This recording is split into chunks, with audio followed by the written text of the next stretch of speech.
Hello, today I'm going to be demonstrating 5 views of a knee x-ray. For my technique, I'm going to use 80 kVp at a mass range of 6 to 10, depending on my patient size. And then for my room here, I'm going to make sure the table butt key is all the way down to its lowest point, and make sure my tube here is detended to the table butt key here. So now I am ready to call my patient in.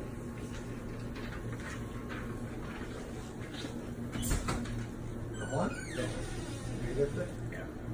May I get your date of birth, sir? It's 9791. And repeat your first and last name. It's 1 8. Can you verify his bracelet here?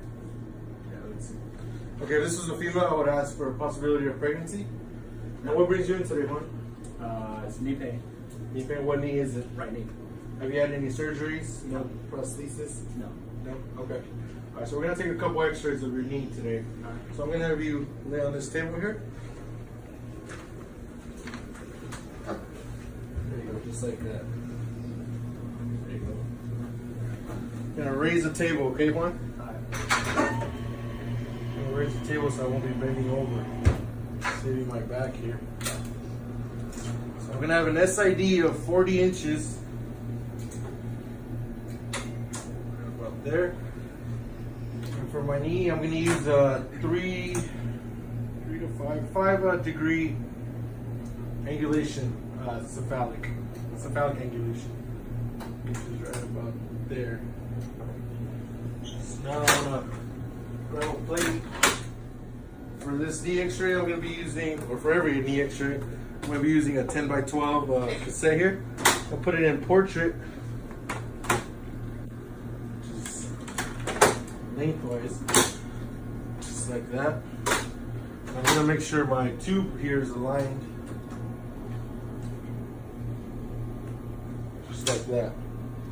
So now that my tube is aligned, I can move my patient and position him for the knee x-ray.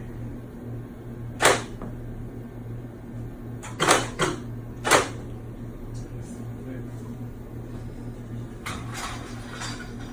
gonna slide him over a little. Sorry about that. No. Feeling okay? Mm-hmm. Okay.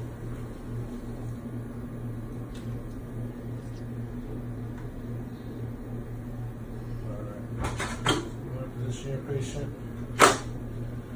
Your central ray is going to be a ½ inch under the patellar apex, or inferior to the patellar apex, which is right about there. And then don't forget to put your right marker for right foot. You said it was your right knee, right? Yeah. Alright, so now I'm ready to make the explode. Actually, don't forget to shield your patient.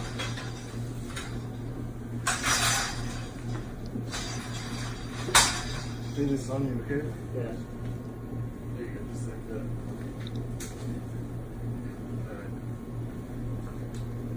Gonna make sure the patella is straight up. There you go, just like that. Can you hold that for me? Yeah. Alright, perfect. Now you're ready to make the exposure. So, x-ray. And you go take a look at this image. Everything looks good. Get a new cassette here.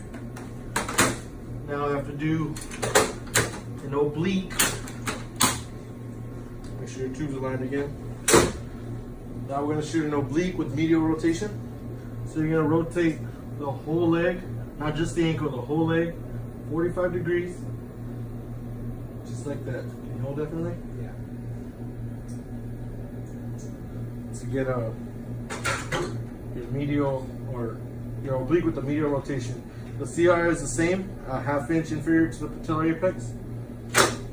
And this view here will open up the tibiofibular joint. And once you're in position, you're ready to shoot. X-ray. And now you're going to go to your image. It's a good image. So now we're going to do our lateral.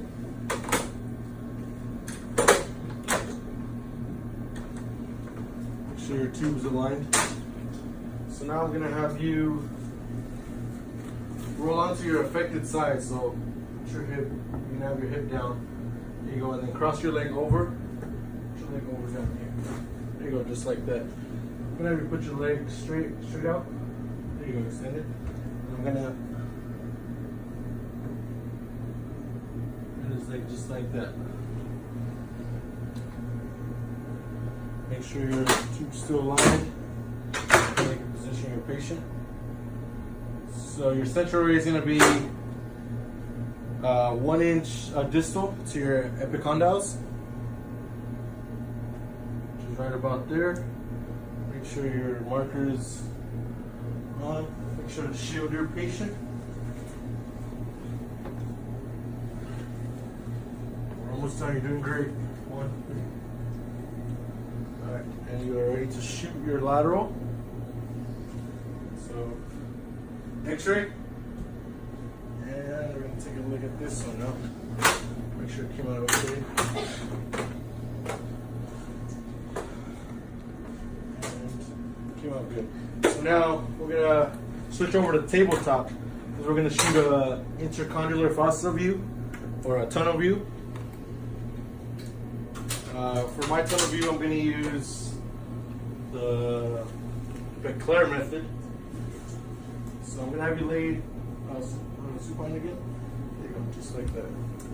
Since I'm doing a tabletop, I'm going to use a KVP of 70 and a mass of between 4 and 8. So I'm going to have you bend your knee. There you go, just like that. Use some sheets or some sandbags or anything you can do to support the knee here.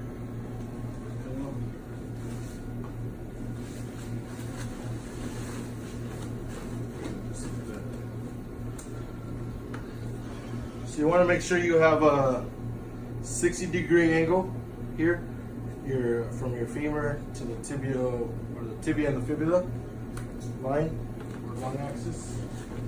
You're going to slide the cassette under the knee here. And you want your central ray to be perpendicular to the long axis of the leg, the lower leg.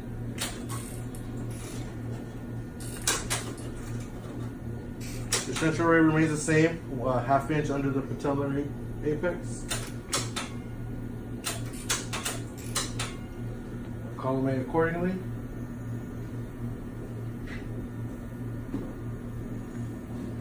Don't forget your marker. Shield your patient.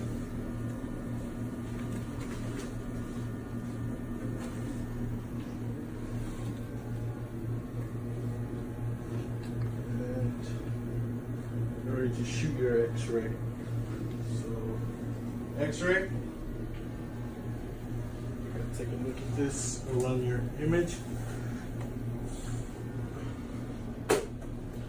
Now for my final X-ray, I'm going to do a tangential projection of the patella, and I'm going to use, it's also known as a sunrise, and I'm going to use the Setigats method.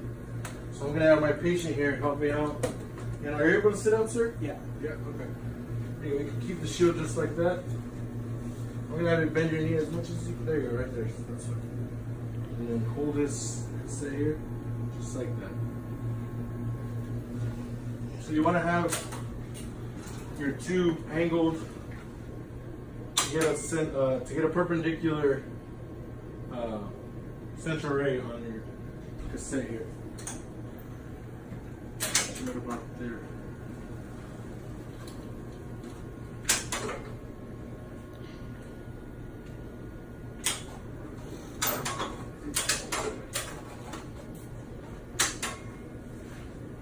Now you lay it down there, okay? Just like that. So you want your central ray to enter at the patellofemoral joint, which is right about there, and then collimate.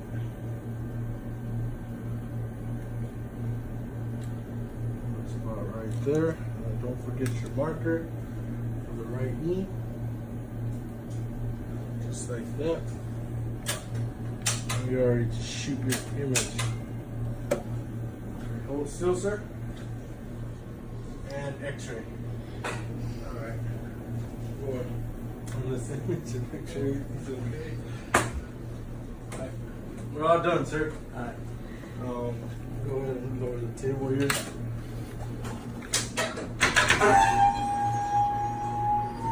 Go ahead and take the image here from me. We're all done. Now we are ready to evaluate our images. For an AP knee, you want to be sure the patella is directly superimposed over the femur, right between the epicondyles. Make sure there's no rotation. For your true AP, you also want to see the tibial and fibular heads here with slight superimposition. So now for our AP oblique with internal rotation or medial rotation, you want to be sure the patella is directly superimposed over the medial epicondyle. You also want to see your femoral tibular joint space here. You still want to see your tibial and fibular heads, but this time no superimposition. So the fibular head is free from position. Now for our lateral, you want to see the patellofemoral joint space as well as the femoral tibial joint space here.